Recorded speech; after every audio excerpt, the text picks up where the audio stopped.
Today's episode finds me heading north to a location that really has me thinking outside the box.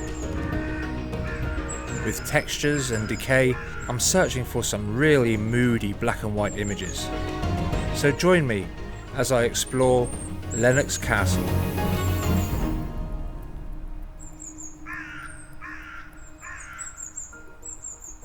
Well, I think the name of the game today is Mood. The castle itself isn't particularly complete, and it is quite unsafe. When you look around, you see all the edges are all sort of like falling down and tumbling down. It's quite easily accessible into it, but yeah, not the cleverest of ideas when you look up and look around. So I'm going to keep myself sort of fairly central, I think, and I may steer clear of actually going inside because yeah, it doesn't look particularly fantastic. So that's kind of limiting my the scope of kind of what I want to take photographs of, I think. Or is it? Because it's just basically I'm just changing the way I'm looking at the scene. I haven't got sort of interesting things and shapes to look at. It's all very derelict and what have you. But when I say there isn't any shapes, the more you look, a few of them start springing out at you, and you can start sort of like maybe making a composition or two out of them.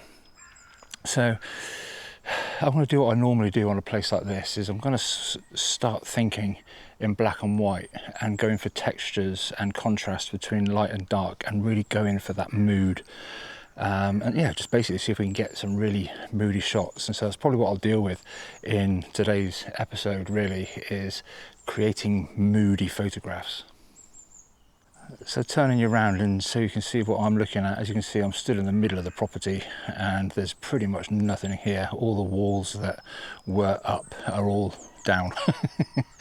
And so yeah, there's not very many rooms or anything of interest here. But what I have found is, if you look up on this section here, you've got this little sort of panel that used to line the side of the windows just there, and you've got that little bit of plaster still clinging on just here.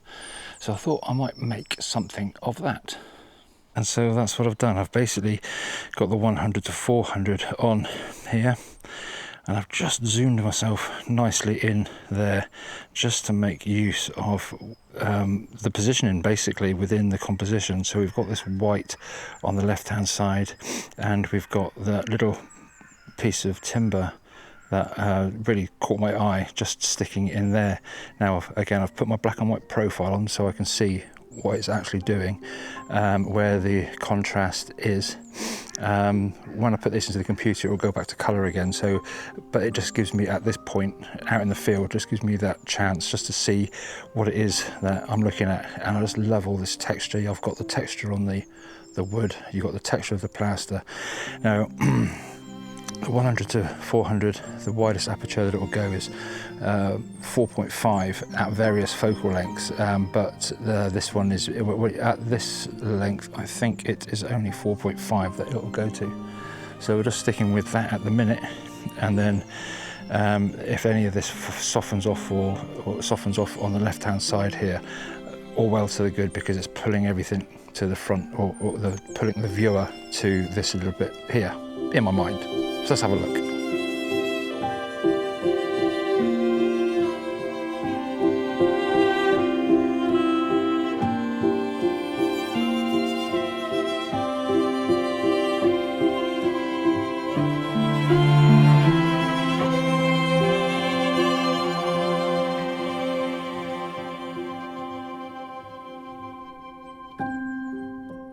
What I've done is I've just basically pointed the camera here and just moved it this way a little bit, because I quite like the textures and stuff of the oak battens that used to hold the plaster on just here.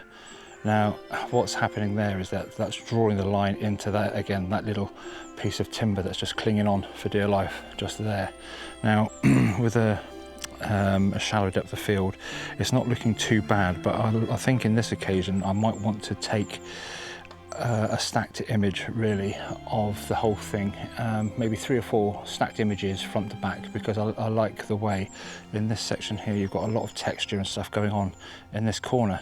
So we're basically framing from here to here, again black and white because there's no colour in it, and we're just going for texture.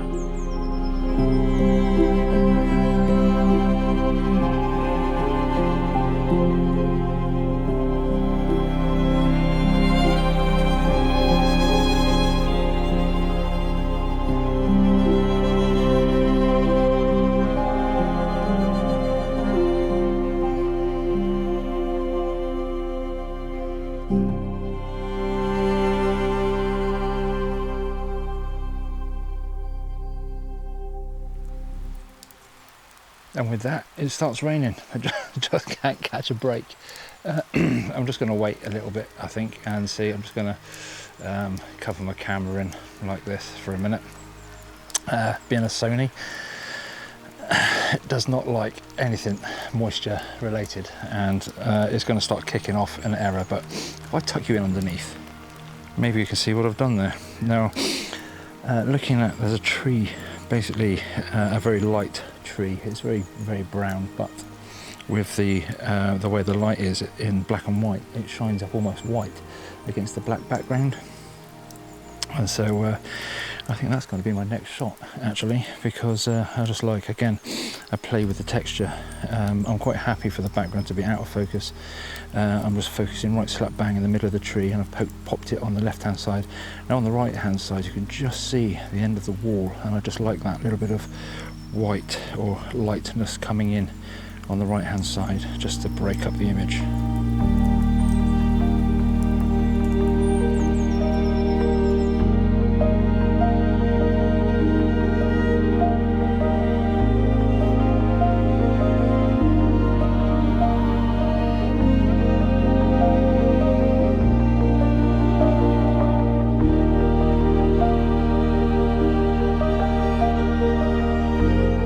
Well, this shot is mediocre at best, but later on in the video I revisit this tree with some interesting effects.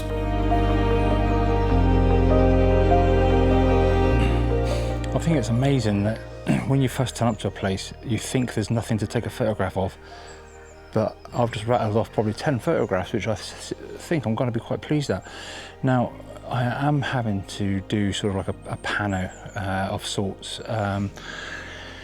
to get everything that I want in the scene. Now, I'm still using the 100 to 400 only because I want to get in to see the detail and stuff, and then what I'll end up doing is getting maybe a wider lens on, maybe the 85mm or maybe even the 24, just to get a little bit more in the shot. But I'll turn you around and show you what I did. Now, just going back to having moody photographs, I mean, mood can mean so many different things to so many different people. So if you want your photograph to be light and airy, then the mood would reflect that, and that would be sort of overexposure, light, very, very light, very airy images.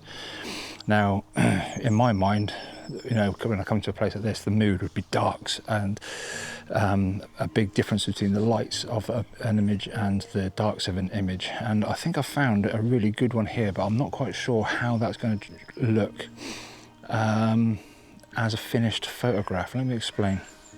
So what we've got going on here is, obviously we've got very light to the left and very dark to the right of the image, but you've got these little archways here that are letting a little bit of contrasting light into the scene there, and you've also got this beautiful moulding just going on the left hand side. Now, what I'm doing at the moment is I'm just focusing on that. I've got ISO 500 at the moment because I want some of this detail to show up in the back here. But I just like the way it's graded from the light all the way down through to the dark. Now, I am playing around with this one at the moment. I am putting the camera into portrait orientation, and I'm doing like a pano from left to right, just to basically so that you can take into consideration some of this stuff that's below the actual main image. Let's see if there's anything I can do with that. Sadly, there's lots of graffiti and stuff around, which it doesn't really add anything to the photograph. So what I'm trying to do is get rid of or try and crop out, if I can, some of the graffiti. Some of it's tasteful, other isn't. So you've got to be fairly careful what's actually written on the walls, because I don't want to put that in any of my videos. But again, I do like this dark to light, or this light to dark going on, where you've got all this lovely archways and stuff going off into the darkness, letting in a little bit of light. I am focus stacking this at the moment.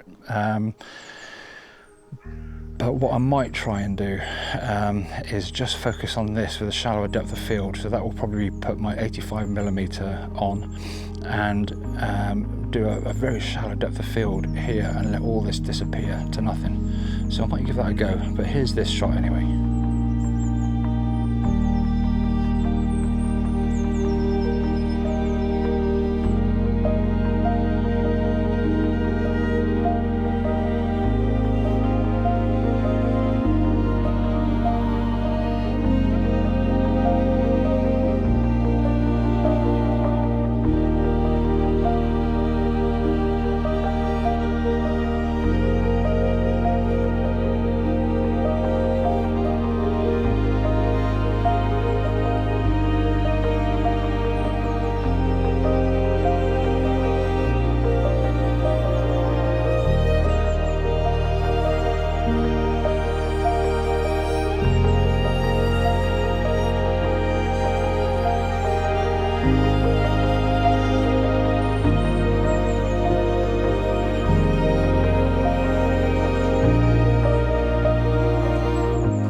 being quite a popular place. It's yeah, I was quite surprised how busy this is really, actually, to be honest with you.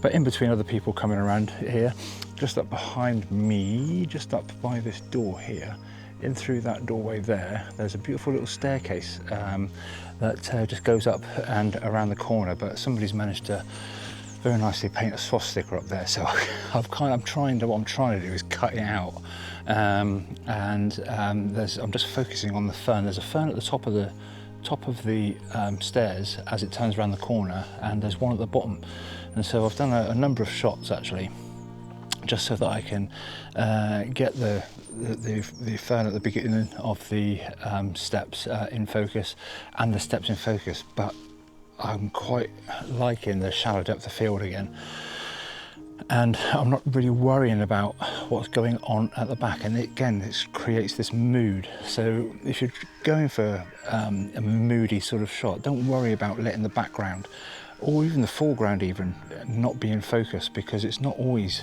important. I know I said in a few videos ago, you know, people always try and get it sharp front to back and all the rest of it, but I don't really think that's always a good thing.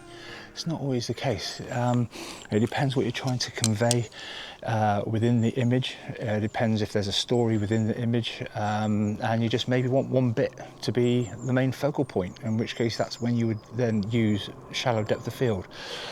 And I think I might do that on this occasion. What I've also done is I did take it, I've had to move now because people were coming through, but I couldn't really talk through the image at the time. So what I did with the 100 to 400 on is I turned the camera into profile again, and I took probably 8 or 9 images left to right, only moving very incrementally, because I didn't particularly want it to be a sort of like an elongated panorama, but I wanted the width that the lens has, just to basically try and frame that staircase within the frame of the window that we're looking, or the old doorway that we're looking through. Now, also on the side of it, you can see this white door here, which is just hanging out. I didn't want that in the image either, so that's where the image stopped. But I did quite like this going on to the left-hand side of it. So I've included that, but I have let that on the back of the camera. It looks like I've managed to sort of just blur that slightly, so it's not particularly sharp. And that just gives the image a frame that you're looking into to see the staircase going up around the corner. Sounded good to me anyway.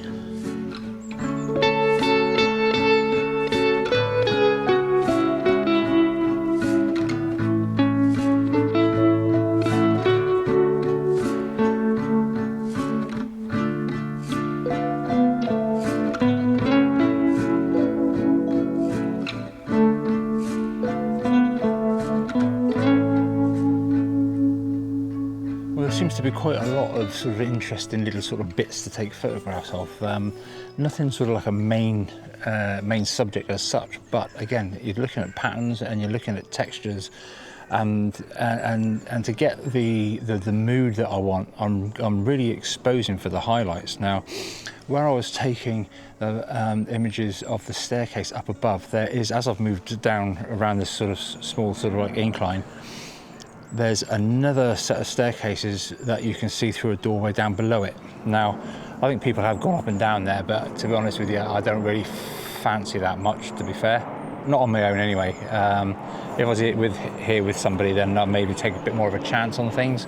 But again, still don't want to be too foolish about it.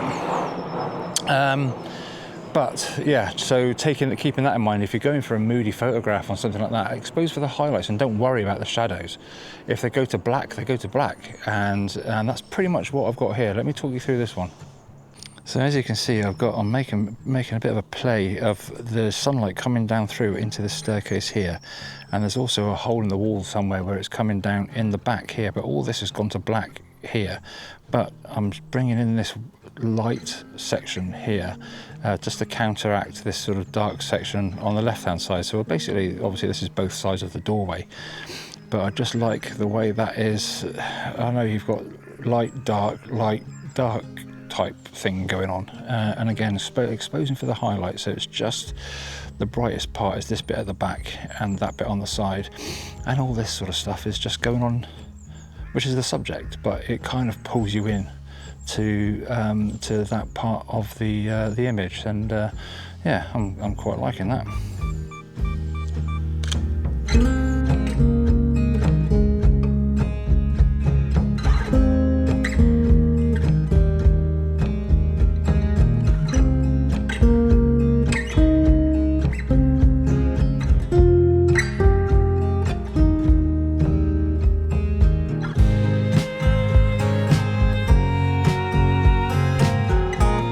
Just wondering what else to take a picture of, really. I'm looking around, there's still lots of shapes and stuff like that, but I'm just trying to work out how to compose it to make it kind of moody and what have you. But this little fir tree that I took a picture of earlier, I think I was up over there on the right hand side shooting down to it, and I've got it silhouetted against the darkness of the wall behind. Now I've got a very similar shot. I just had these prongs. Now I'm probably going to put both of these images up. You've got prongs that are sort of kind of doing that, but then you've also got 3 or 4 prongs that are sort of quite vertical with each other, and I just quite like the way they sat against the blackness or the darkness behind, and you've got these little tiny water droplets just glistening off them as well, which just add that little bit of extra to the image. So I don't know, I'm not quite sure whether it's working or not, so it'd be nice to see it on a slightly bigger screen and with glasses on for a start. But yeah, as you can see, you've got these prongs. Now, this is shining up like this because I've got the lens on manual focus at the moment, and that makes the camera make all these sparkles go over it, whatever's in focus. And so yeah, it's given me a good idea of what's going on. Again, I've still got the black and white profile on the go there, but I'm just playing around with it. Now if I kind of show what you're doing, obviously that changes altogether again, but I just like the way that is looking, and you've got all those lovely water droplets fading in. Some are sharp, some are fading. You've got that lovely depth to the picture, and that's what I'm playing with at the minute. See what you think.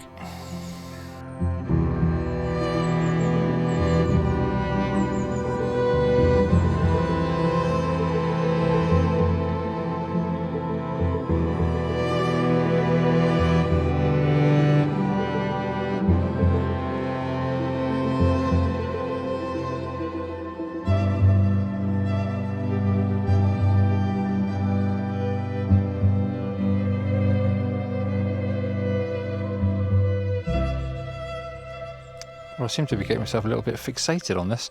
I've got still got the 100 to 400 on, and what I'm doing is I'm just picking out right at the very end, the very end of the leaves, the branches, I don't know what you would call it, of this little fir tree. Now obviously you can see that's all lit up because that's sparkly. The sparkles are on, so I can see what is actually in focus. And what I'm trying to do is just focus on the end there, because I quite like the idea of that being in focus and in the light, and then the rest of the branch coming out of the darkness. And so I'm just firing off many shots. I think I've probably fired off about 50 shots to try and get it, because every time I get everything set up, the wind blows and it starts blowing everything around. So I've got everything on high. I've got the ISO at 800. I've got 320th of a second because I kind of want to freeze the action a little bit, trying to get everything sharp. And so let's play that back and see what we've got. You can see that's looking quite dark, really. But I just want to sort of zoom right in and just have a look at what drops, if any, are in focus. Now, ideally, I'd like the end of the fir tree to be in focus, and it's kind of looking that way. I think I've probably missed focus a little bit, but that's the idea of taking many shots, and hopefully one of them will. I'm just going to refocus a little bit there, try and focus towards the front if I can. See, these sparkles are helping me. Now I'm kind of focusing on the main part of the branch that's running through the top of the scene there a little bit. Let's just move the area up a little bit so we can see what's going on. And you can see, as soon as you do that, then everything starts, the wind catches it and everything is shaky, so, which is always handy. So that's the composition. And what I like as well, you've got that one that's out of focus in the background just there, just to add a little bit of comparison to it. So I'm just refocusing, trying to focus on the front of the subject rather than the back of the subject. Then just check focus. Again, it looks very under-focused at the moment, underexposed. But I'm hoping we should be able to reclaim some of that back in post. So yeah, the very end is in focus. I'm not quite sure how that's going to play. I think that should look alright with the rest of it coming out of the darkness. See how that fades away to nothing. Starts fading away and blurring right out like that. Now I think that would look quite nice coming out of the darkness into all these things being nice and sharp at the end. Something to think about. Nice and moody.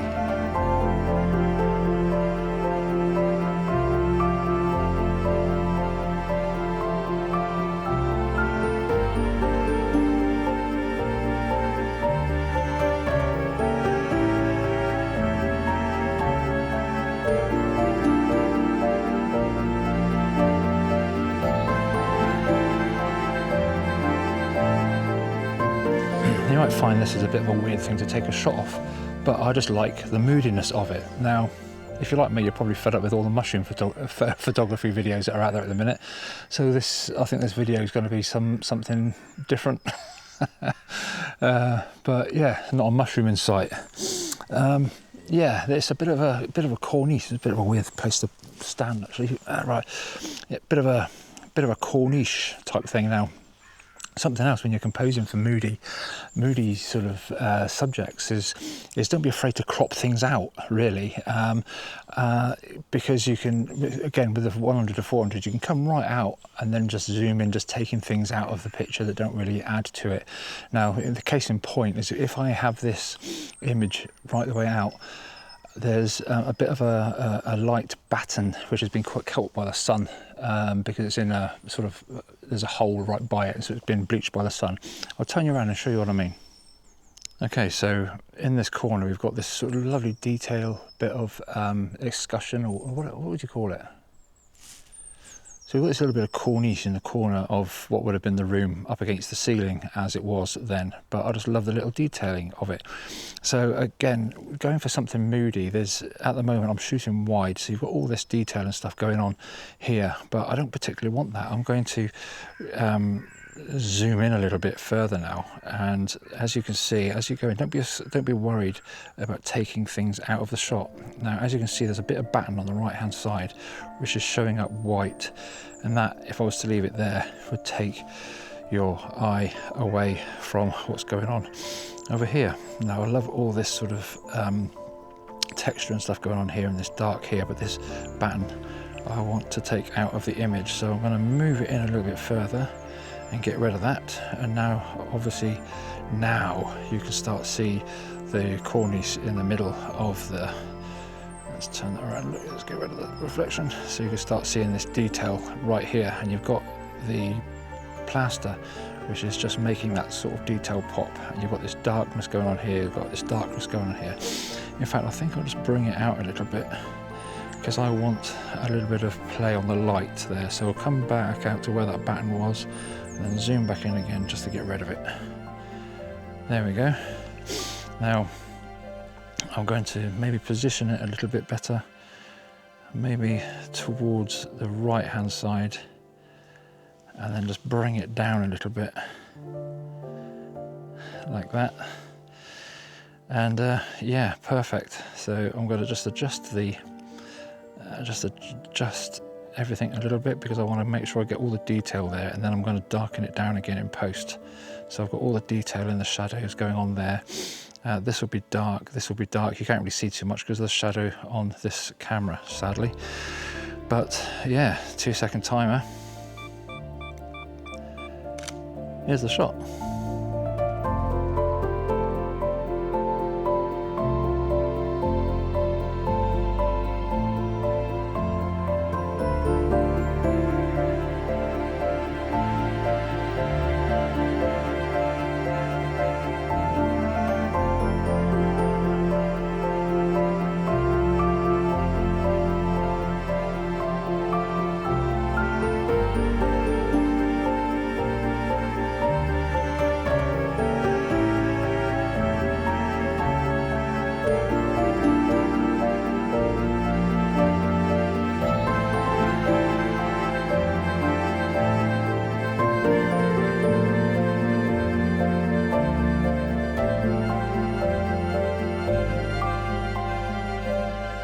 Okay, we're carrying on with our theme of things being moody. I've just come outside the castle now, and there's the main steps that would have come down into sort of the garden or the woodlands sort of thing. So as you can see, there's a beautiful tree and stuff next to it here. And we've got this lovely staircase going up here, and you can just about make out the castle in the background. So I'm hoping I might be able to imply a lot of stuff in this. I'll show the composition and then we'll see what else we can do with it. Again, bog standard shot at the moment. I've got a fairly mid-range depth of field going at the minute because I kind of want to keep the staircase in focus all the way really.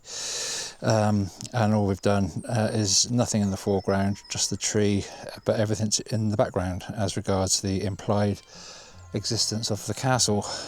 In my mind, I'm hoping it'll work out. I'm not sure whether I'll keep it as black and white at the moment, but I just like the black and white feel at the moment. It looks quite nice. But the leaves, there's a tree to the left which is vibrantly green and yellow. You've got the vibrancy of the moss on the tree. As you can see, you've got the vibrancy of the moss on the tree here. You've got this yellow tree here, and you've got these sort of burgundy leaves going on. And of course the green of the staircase as well. Let's just put that in focus, there we go. So we've got a lot of colour going on here. I'm not sure if I'm going to keep the colour or not at the moment. At the moment, again, because I've got my heart set on moody stuff, we're kind of going with that for the minute, but that might change. Let's have a look.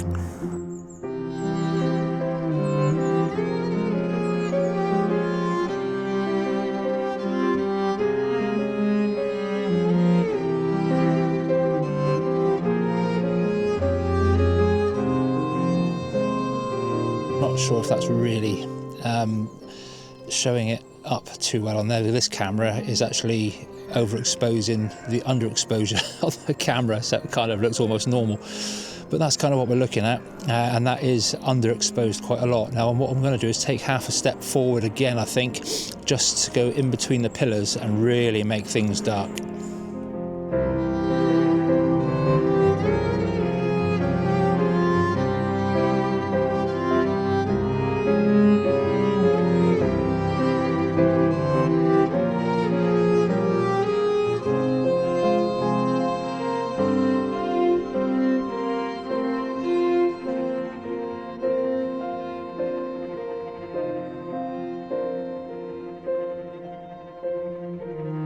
Right, that's going to be it for today. I've got work tomorrow in Glasgow, so I'm going to head off back to the hotel, which is the reason why I'm up here in the first place. It's quite nice when I come up to Scotland. I've been up here in the past 3 weeks. I think I've been here like 5 times. It's just the way work goes sometimes. So hopefully I might be able to meet up with John McKenna tomorrow for a cup of coffee and a chat, as I normally do when I come up this way. But yeah, well worth coming to this spot if you get the chance. Bear in mind there is a fence around it, and there are holes all over the fence. It's not very well cared for, but you do run the risk of things falling on your head inside. So I would keep any kids away from it if you can. But yeah, be very mindful when you come into these sorts of places. It's not the safest of places to be at all.